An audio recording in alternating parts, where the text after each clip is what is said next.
So house your जोश? Hi sir. Yes, अभी मैं डिसीजन मेकिंग के चैप्टर के बारे में बात कर रही हूँ। उसका सबसे पहला 8th और 11th वाला क्वेश्चन जो इम्पोर्टेंट है, वेरी इंपॉर्टेंट है, उसे डिस्कस कर लेते हैं। ठीक है, वेरी इंपॉर्टेंट है, उसे डिस्कस कर लेते हैं।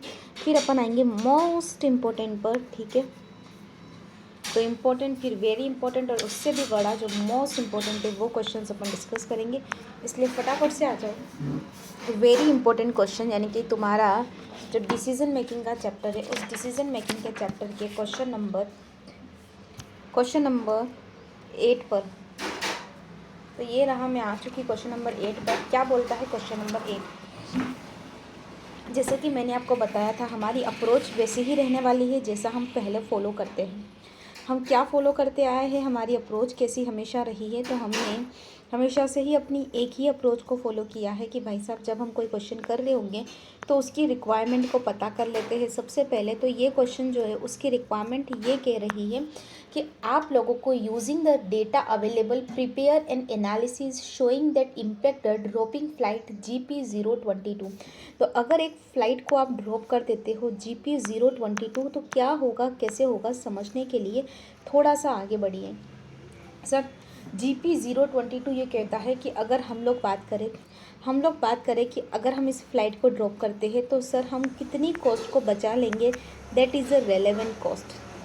ठीक है, रेलेवेंट कॉस्ट, जितनी कॉस्ट हम क्या करेंगे, बचा लेंगे। कि अगर हमने इसे बंद कर दिया तो हमें ये कॉस्ट इंकर नहीं करनी पड़ेगी या ये कॉस्ट इंकर नहीं करनी पड़ेगी, तो कितनी कॉस्ट हम सेव कर लेंगे, उस अकॉर्डिंग हम डिसीज़न लेंगे। ठीक है, अब यहाँ पर यह क्वेश्चन कहता है कि भाई साहब, हमने दे रखा है कुछ बातें, कुछ इन्फॉर्मेशन। सबसे पहले हम रेलेवेंट कॉस्ट को ले लेते हैं। अब रेलेवेंट कॉस्ट में सबसे पहले टिकट का रेवेन्यू दे रखा है कि 175 सीट से 60% की ऑक्यूपेंसी और 7000 टिकट प्राइस है। अब यहाँ पर इन्होंने बोला है टिकट रेवेन्यू के बारे में। सुनो, कुछ बोला है क्या? नहीं बोला है। तो टिकट रेवेन्यू जो है वो इस फ्लाइट से इतना आता है। अब उसमें से अपन क्या करेंगे, रेलेवेंट कॉस्ट जो है वो माइनस कर देंगे।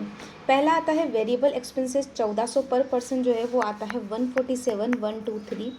कंट्रीब्यूशन मार्जिन आपका आता है 588।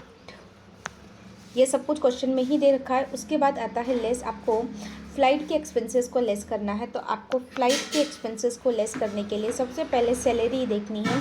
सैलरी देखनी है तो ये बोलता है कि जो फ़्लाइट का क्रू है उसे हम फिक्स एनुअल सैलरी पे करते हैं और फ़्लाइट असिस्टेंट को हम पे करते हैं पर फ्लाइट। तो जो फ़्लाइट असिस्टेंट को पे किया जाता है वो हमारे लिए रेलेवेंट होगा, तो हम 31,500 जो है वो रेलेवेंट ले लेंगे। 1,70,000 किसी काम का नहीं। फिर आता है जो बैगेज होता है, वो बैगेज हमारे लिए अलोकेशन जो होता है, expenses allocations of ground crew salaries. तो this is a sunk cost. Now overnight cost for flight crew and assistance at destinations. तो ये बोलता है overnight cost for flight crews. तो जो ओवरनाइट कॉस्ट आती है, इनका कहना है कि overnight cost to flight cruise and assistant at a destination. तो वो अपना वही स्पेंड करते हैं जहाँ वो जाते हैं। तो it is a relevant cost. Fuel for aircraft obviously बात है, रेलेवेंट होगा। उसके बाद जो आपका 49,000 का डेप्रीसिएशन दे रखा है, तो इनका कहना है कि डेप्रीसिएशन के बारे में कोई इन्फॉर्मेशन नहीं है, but it is a sunk, obviously बात है, ऑप्शनल्स लो, कुछ भी लो। फिर जो आपकी लाइबिलिटी है इंश्योरेंस की, उसके लिए उन्होंने बोल रखा है कि 1/3 जो होता है वो स्पेसिफाइड चार्ज किया जाता है इस फ्लाइट के लिए। तो 147 का जो 1/3 है वही हमारे लिए रेलेवेंट होगा। नाउ फ्लाइट प्रमोशनल एक्सपेंसेस जो होते हैं, वो कहते हैं कि अगर फ्लाइट चलेगी तो प्रमोशन होगा ना, कि होता रहेगा। तो कुछ इन्फॉर्मेशन इन्होंने दे नहीं रखी, अपन मानते हैं, चलो जैसी है वैसी ले लेंगे। और ये जो हैंगर पार्किंग चार्जेस है, ये ऑल एयरपोर्ट पे लगती है, स्टैंडर्ड फीस है, it is a sunk cost, इसको नहीं लेंगे। तो अब आपके पास आपके आंसर आ जाएंगे, आप इसे कंप्यूट कर सकते हो।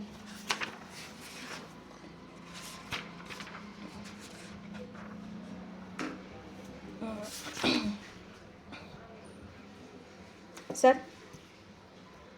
तो ये रहा कुछ इन्फॉर्मेशन में ये चीज़। फिर ये रही 28,000 फ्लाइट प्रमोशन।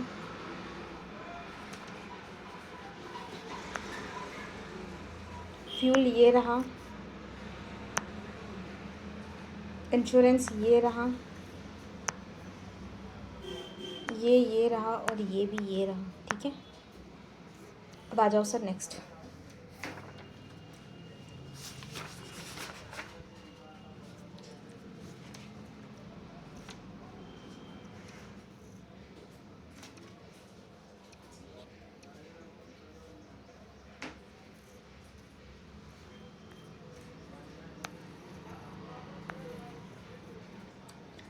फिर आता है सर 11वां। 11वां क्या कहता है, ये क्वेश्चन भी अच्छा क्वेश्चन है, इंपॉर्टेंट क्वेश्चन में है, तो समझो।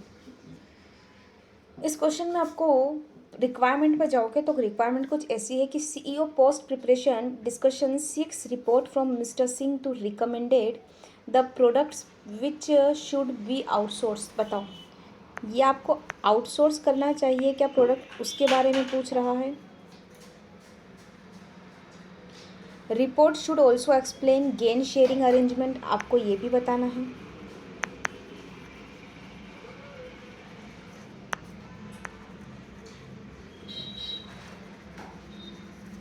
And curious to know further about the same, और इसी के बारे में और एलोबरेट करके बताएंगे। अब सबसे पहले आउटसोर्सिंग करना चाहिए या ना करना चाहिए, इसका डिसीज़न बहुत सिंपल होता है, बहुत डिसीज़न सिंपल होगा है, और इसके लिए फिक्स कॉस्ट को भी कंसीडर करेंगे अपन, कोई दिक्कत नहीं है। लेकिन इसके जो दो क्वेश्चंस हमें पूछे हैं ना, वो हमारे लिए ज़रूरी हो जाते हैं, क्योंकि मंथली प्रोडक्शन कितना हो रहा है, मटेरियल कितना लग रहा है, लेबर कितना लग रहा है, फिर आपको उसे मल्टीप्लाई करना है, एंड आपका ओवरहेड एलोकेशन लिखना है, टोटल करना है, डिवाइड बाय करना है, आउटसोर्सिंग का कॉस्ट देखना है, या उसे भी मल्टीप्लाई कर दो, टोटालिटी में देख लो, ठीक है, ये कोई दिक्कत नहीं है। अब इन्होंने दूसरा जो क्वेश्चन पूछा है ना,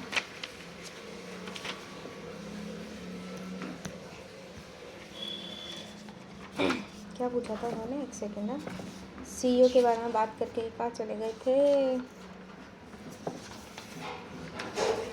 एक second. Recommend the product which outsource और नहीं, और एक्सप्लेन करना है गेन शेयरिंग। तो देखो, आपको यहाँ पर मेन इसकी रिकमेंडेशन पढ़नी है, ठीक है, पूरे क्वेश्चन में इसकी रिकमेंडेशन खास है। अब आप बोलोगे कि भाई साहब किस किस को आपको आउटसोर्स करना चाहिए, किस किस को नहीं करना चाहिए, आपने बताया। तो आप पहला इशू जो है उसमें ये रेस कर रहे हो कि जो आपका P 102 और 104 है आर आउटसोर्स, उसे आउटसोर्स कर देना चाहिए। मतलब कुल मिला के आपके जो दो प्रोडक्ट हैं वो आउटसोर्स होने चाहिए, बाकी आपको घर में ही बनाना चाहिए।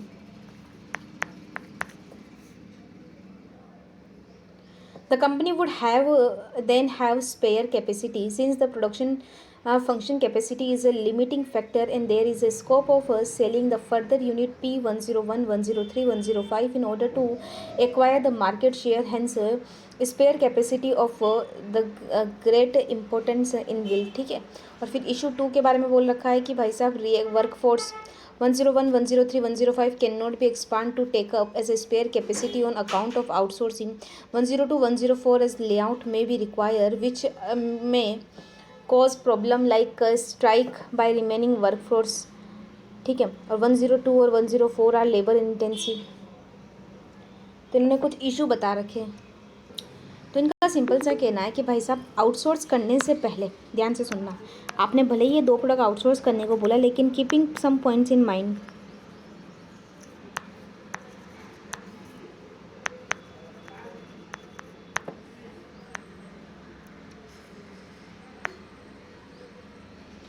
तो सबसे पहले आपको क्या माइंड में रखना है, तो ये बोलता है कि the following aspects keeping in mind. Issue 1, अगर आप लोग आउटसोर्स कर भी दोगे दो प्रोडक्ट को, तो company would then have a spare capacity since the production capacity limiting factor, and there is a scope of selling the further, and in order to acquire the market share. Hence, spare capacity is of great importance and will be powerful argument for outsourcing. तो एक आती है आपके पास spare capacity है उसको बनाने की, तो फिर आपकी जो स्पेयर कैपेसिटी है ना,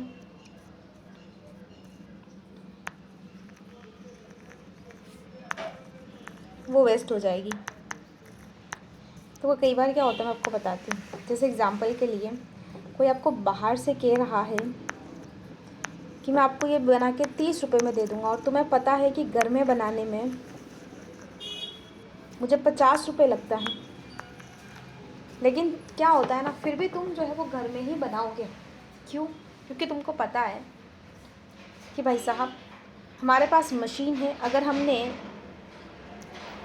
हमने ये सारा आउटसोर्स किया तो हमारे पास जो लेबर है वो आइडियल बैठे रहेंगे, लेकिन लेबर कहीं जाएंगे नहीं।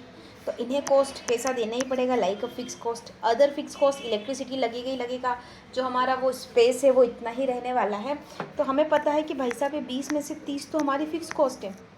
इसका मतलब ये तो लगनी ही लगनी है, तो बचा हुआ फ़ायदा सिर्फ 20 ही तो हो, कि हमको 20 नहीं लगेगा। लेकिन अगर 20 नहीं लगेगा तो बाहर 30 देना पड़ेगा। इसलिए चाह कर भी हम लोग क्या नहीं कर सकते, आउटसोर्सिंग नहीं लेते हैं, क्योंकि हमारे पास स्पेयर कैपेसिटी है। तो पहला इशू तो ये आता है। दूसरा ये आता है कि react of a workforce MSMF is also need to be consider because of 2 reasons. ये बोलता है कि भाई साहब ये सब कुछ कर तो रहे हो, लेकिन आपको अपनी वर्कफोर्स का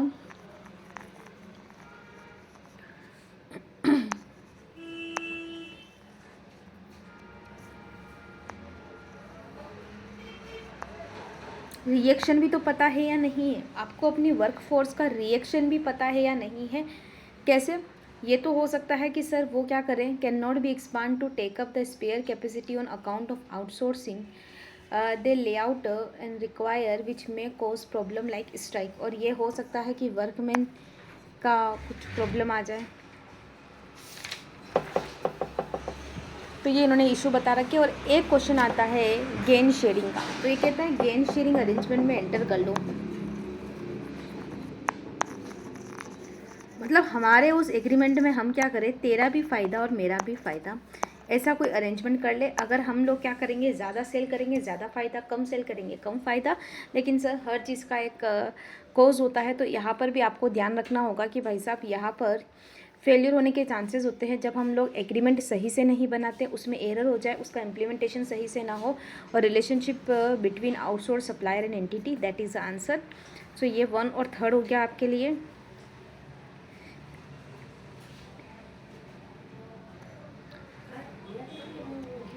यस सर, सो दोनों ही करवा दिए मैंने आपको। अब आ जाओ इसके वेरी इंपॉर्टेंट या मोस्ट इम्पॉर्टेंट की कैटेगरी 4 और 6 पर। अब आ जाओ चौथा और छठा करते हैं।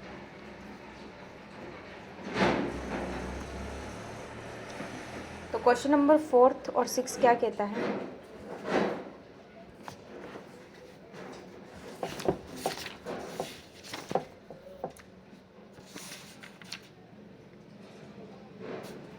आ जाओ। क्वेश्चन नंबर 4 पता है बहुत सारों को बहुत टफ लगता होगा। ये होटल निको का क्वेश्चन है, बहुत सारों को बहुत टफ लगता होगा। I am giving you a guarantee. अब एक तो होता है कि इसका मैं सेपरेट वीडियो बना दूँ जिसमें क्वेश्चन भी हो आंसर भी हो, ऐसा कुछ हो। लेकिन एक्चुअली अगर मैंने वैसा किया ना तो शायद तुम उस वीडियो पर ना जाओ, हो सकता है ना जाओ, पर नहीं जाओगे तो ये क्वेश्चन छूट जाएगा, इस रिवीजन में कंप्लीट नहीं होगा, वहाँ तुम जाओगे नहीं और फिर तुमको लगेगा पूरा क्वेश्चन चैप्टर का रिवीजन कर लिया। तो ये नॉट फेयर है, नॉट फेयर है। इसलिए मैं आपको यहीं पर वो क्वेश्चन करवाऊंगी। अब आपके सामने इसका क्वेश्चन तो नहीं है, लेकिन पेज नंबर 5.35 में अगर आपके पास मॉड्यूल है तो आपके पास क्वेश्चन नंबर 4 है, और अगर वो 4 दिख रहा है तो फटाफट से उस क्वेश्चन नंबर 4 को निकाल दीजिए। मैं आपको सॉल्यूशन करवा रही हूँ। पहले मैं इस होटल की कहानी समझाती हूँ। एक होटल है, ये होटल की कहानी कुछ ऐसी है कि सर ये होटल जो होता है कुछ टाइम अच्छी चलती है, कुछ टाइम जो होती है बेकार चलती है। अब जब कुछ टाइम अच्छी चलती है तो हम बहुत खुश हो जाते हैं, हमें अच्छा खासा रेवेन्यू मिलता है। सर हमारे पास जितने भी रेवेन्यू है, हर एक रूम का जो रेंट होता है पर डे का, हर नाइट का, ठीक है ना, वो 2700 पर नाइट होता है हर एक रूम का। और ये जो होता है जनरली इसके लिए हमको कॉस्ट जो लगती है वो लगती है 900 की कॉस्ट हमको लगती है ऑक्यूपाइड करने के लिए रूम पर नाइट।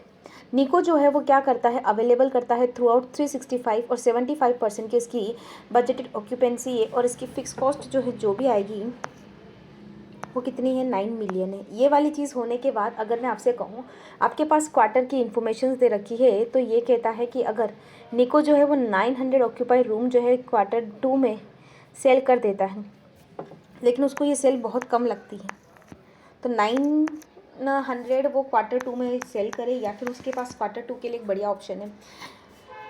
Q2 के लिए उसके बढ़िया ऑप्शन क्या है, तो देखो एक तो काम करो, 25 क्लासिक रूम है, 25 क्लासिक रूम है, उस 25 का 75% ऑक्यूपेंसी रहता है, और 25 क्लासिक रूम जो है वो है, तो हर दिन में 75% भराते, तो 365 में कितने डेज दिन भराते, उसको आप मल्टीप्लाई करोगे और फिर आप क्या करोगे, तो आपको टोटालिटी से आपको प्रॉफिट भी आ जाएगा। ठीक है, अब चूँकि 900 रूम के बारे में बात हो रही है, 900 ऑक्यूपेंसी रूम नाइट्स, अब इस कॉन्ट्रीब्यूशन को जो भी आएगा ना, एडजस्ट देख लेना, 1800 मल्टीप्लाई कर लेना, क्या फ़र्क पड़ता है, कोई दिक्कत नहीं होगी तुमको। ठीक है, अब मेरी बात सुनो, सबसे बढ़िया बात मैं जो तुमको बताने वाली हूँ, that is a very very much important is कि आपको ये 900 ऑक्यूपेंसी रूम के ऊपर जाना है, या फिर आपको ये चार्ट बनाना है। तो ये चार्ट क्या बोलता है सर, ये चार्ट कहता है कि भाई साहब आपके पास जो है, आपके पास नंबर ऑफ़ ऑक्यूपाइड रूम है, उसमें इन्होंने कुछ ऐसे चार्ट दे रखा है। यहाँ पर आपको सेल्स दे रखी है, यहाँ आपको टोटल कॉस्ट दे रखी है, यहाँ आपको फिक्स कॉस्ट दे रखी है, और यहाँ एक आपको ब्रेक इवन दे रखा है।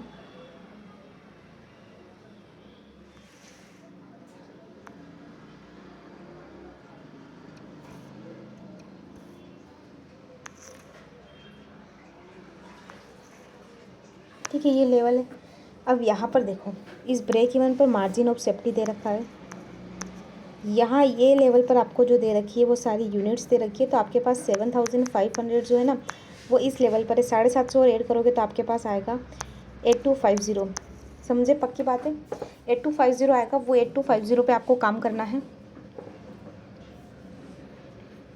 उसी पे आपको काम करना है। That is the very much okay. अब आप लोग क्या करोगे, अपना पर यूनिट निकाल दोगे सेल्स और ये सब कुछ, और लास्ट में आप आंसर दोगे 7500 के ऊपर। पक्की बात है, इजी क्वेश्चन। ठीक है, तो कुल मिला के आपको यहाँ पर अगर ये पता है ना कि टोटालिटी को कौन सी पर यूनिट से डिवाइड करें, तो आपके लिए क्वेश्चन ईजी है। ठीक है, उसके बाद आपको यहाँ पर यूनिट मिलेगा, तो आप आराम से निकाल सकते हो, दोनों का कंपैरिजन कर सकते हो। Clear it. अब आ जाओ क्वेश्चन नंबर 6। क्वेश्चन नंबर 6 जो है वो कहता है कि आपके पास कुछ मटेरियल है। देखो, आपने मटेरियल के बारे में कुछ इन्फॉर्मेशन मैं बता दूँ एक बार, कि अगर हम मटेरियल के बारे में बात करें, तो मटेरियल एक होता है जो रेगुलर यूज़ का होता है, और अगर कोई मटेरियल रेगुलर यूज़ का होता है तो उसके लिए हम रिप्लेसमेंट कॉस्ट ही लेते हैं, लेकिन अगर वो नॉन रेगुलर यूज़ का होता है तो उसकी जो वैल्यू स्क्रैप या जो भी आता है वो लेते हैं। अब यहाँ पर सबसे पहले ए वाले में बात करें, 200 का आपका टोटल रिक्वायरमेंट है, और यूनिट ऑलरेडी जो इन्वेंटरी में है वो तो कुछ भी नहीं है, 0 है, और रिप्लेसमेंट कॉस्ट जो है वो 8 है। तो आपको फटाफट से जो रिप्लेसमेंट कॉस्ट है उसी से मल्टीप्लाई करना है। बी वाला कहता है कि आपका बी रेगुलरली यूज़ होता है, तो ऑब्वियस सी बात है आपको 10 से ही मल्टीप्लाई करना है। सी जो होता है, सी और डी, तो सी कहता है कि भाई साहब उसका कोई यूज़ नहीं है, तो सी का कोई यूज़ नहीं है, तो उसका जो रियलाइजेशन होगा वही ले लेंगे हम लोग। ठीक है, और बचे हुए को हमें ख़रीदना पड़ेगा। और ये डी वाला पॉइंट कहता है, डी वाला समझना, डी वाला कहता है कि भाई साहब जितना आपका किसी और में यूज़ आ सकता है उस प्रोडक्शन में, और जितना हमको मार्केट से क्या करना पड़ सकता है, ख़रीदना पड़ सकता है, जो होगा वो ज़्यादा होगा वो हम ले लेंगे। यानी कि अगर एग्जाम्पल के लिए आप मार्केट से ख़रीद के लाते हो तो आपको पड़ता है कि 15 × 500, और अगर आपका ये इस यूनिट में इस्तेमाल ना करें तो आपको, तो जो हायर है ना, हम वो अपॉर्चुनिटी जो है वो कंसिडर करेंगे। That is a clear very much.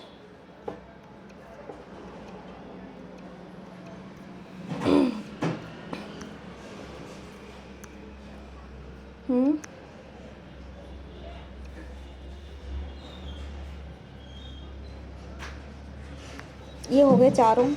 अब आ जाओ यहाँ पर इलुस्ट्रेशन पर। सबसे पहले इलुस्ट्रेशन नंबर 4 करते हैं।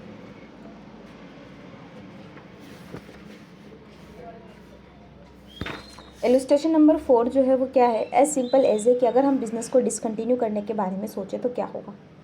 देखो सर, अगर बिज़नेस को डिसकंटिन्यू करने के बारे में सोचते हैं, calculate the impact of management consultant plan on profit of the company, और कमेंट करो result in other should be kept in mind. तो ये बोलता है कि भाई, अच्छा सॉरी, ये डिसकंटिन्यू नहीं है, ये कहता है कि भाई साहब हॉस्पिटल की सर्विसेज क्यों ना हम कम कर दें। तो आप मेरी बात सुनो सर, हॉस्पिटल की सर्विसेज के बारे में बात हो रही है। आप अगर किसी पेशेंट को जो है वो क्या करोगे, किसी पेशेंट को जल्दी छोड़ दोगे तो थोड़ा पैसा तो बच जाएगा उसके रहने खाने पीने का, लेकिन वो वापस से एडमिट होगा तो आप उससे थोड़ा पैसा और वसूल लोगे। तो ऐसे करके आपकी कॉस्ट बढ़ेगी, तो आपके पास सेविंग्स भी आएगी, आपके पास पैसा भी आएगा, आपको बेनिफिट भी होगा। लेकिन जब हम हॉस्पिटलिटी के बारे में बात करते हैं तो हम कहते हैं कि ह्यूमैनिटी एक फैक्टर होता है। डिस्कम्फर्ट मत लेके आओ, डिस्ट्रप्शन मत करो इस मार्केट को, और क्वालिफाइड इनटू मनी, और हम इस हेल्थ इशू को मनी से क्वालिफाई नहीं कर सकते। मतलब आप लोग पैसा कमाने का मकसद छोड़ दीजिए और टर्न इज टू इमेज, और लॉन्ग रन में आपको अगर बना रहना है प्रॉफिटेबल तो आपको अपनी इमेज को इम्प्रूव करना होगा। इस तरीके का सर्विसेज नहीं चलेगा। नाउ ये वाला पॉइंट जो था वो इजी था इसलिए बताया। अब आ जाओ क्वेश्चन नंबर 2 पर। 2 वाला जो है, 2 कहता है कि भाई साहब अगर मैं एक बात करूँ आपसे, अगर मैं आपसे बात करूँ, मैं आपसे पूछूँ कि unit and production run cattles limited should produce in the changing scenario from break even. तो एक करंट सिचुएशन है, एक प्रपोज सिचुएशन दे रखी है, और दूसरा आता है advice whether cattles limited should continue to break up the remaining fix cost into activity based costing. तो बताओ सर, अब दोनों ही क्वेश्चन का आपको इजीली आंसर देना है। दे सकते हैं क्या हम? सबसे पहले इलस्ट्रेशन नंबर 1 का आंसर दिया जाए, ठीक है। कंप्यूट करना है यूनिट एंड प्रोडक्शन रन। क्या कंप्यूट करना है?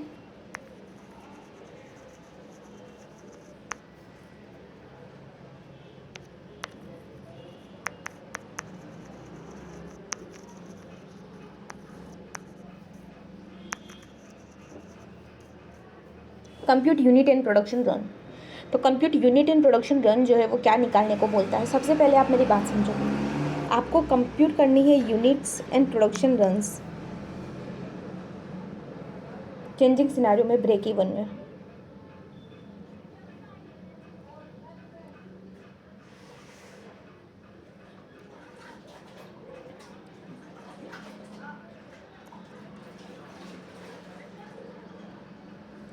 वो भी at a break even level पर। कौन से लेवल पर? ब्रेक इवन लेवल पर।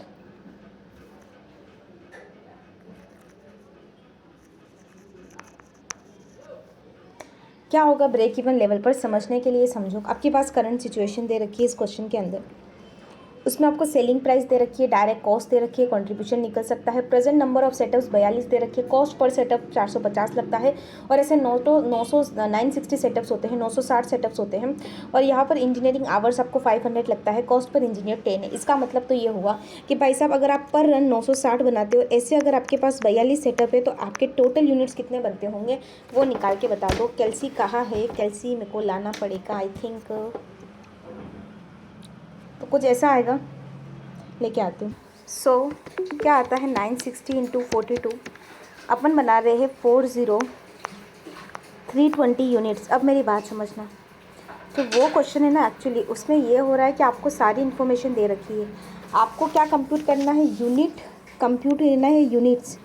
तो यूनिट्स तो निकाल दिया, और प्रोडक्शन रन कंप्यूट करना है। तो अब प्रोडक्शन रन निकालने के लिए अपन क्या करेंगे कि अपने पास जो है कितने प्रोडक्शन पर रन लगता है? 1008। तो आपके पास 40320 डिवाइड बाय 1008 लगेगा, तो 40 आएंगे, बस वही 40 आपका आंसर है। और अगर ऐसे देखा जाए तो आपके पास टोटल प्रोडक्शन रन निकालने हैं, तो आपके पास जो कॉस्ट है वो ब्रेक इवन निकालना है, ठीक है, ब्रेक इवन पॉइंट। तो अब ब्रेक इवन कैसे निकालेंगे? तो 7200 plus 360 into 40 plus 422 into 10 divide by contribution 5, तो आपके पास 18144 आएगा। और अगर आपको 1844 यूनिट्स जो ब्रेक इवन आ रहा है उसको बनाने के लिए हर एक में 1008 का आप यूनिट डालते हो, तो आपके पास 18 रन आ जाएंगे, ठीक है, ठीक है। तो ब्रेक इवन के रन्स आ गए, ठीक है। तो यहाँ पर आपको ये पूछा है कि आपको यूनिट्स निकालनी है, और एक आपको निकालना है आपका कितना प्रोडक्शन रन हुआ है, और वो भी ब्रेक इवन सिनारियो में। तो ब्रेक इवन सिनारियो में कितना हुआ, तो पहले ब्रेक इवन निकालो, उसके सिनारियो में आप उसे रन्स निकाल के दे दीजिए। दूसरा आता है कि continue to break up the remaining fix cost into, तो क्या कंटिन्यू करना चाहिए? ऑफ कोर्स करना चाहिए। अगर आप ये जो आइडेंटिफाई नहीं हो रही उसे भी आइडेंटिफाई कर लेते हो एक्टिविटीज़ में, तो पक्की बात है इसे भी करना ही चाहिए। ये होता है आपका दूसरा क्वेश्चन का सॉल्यूशन। अब मैं इसी दूसरे के बाद आपको लेकर आती हूँ फिफ्थ के थर्ड वाले पार्ट पर।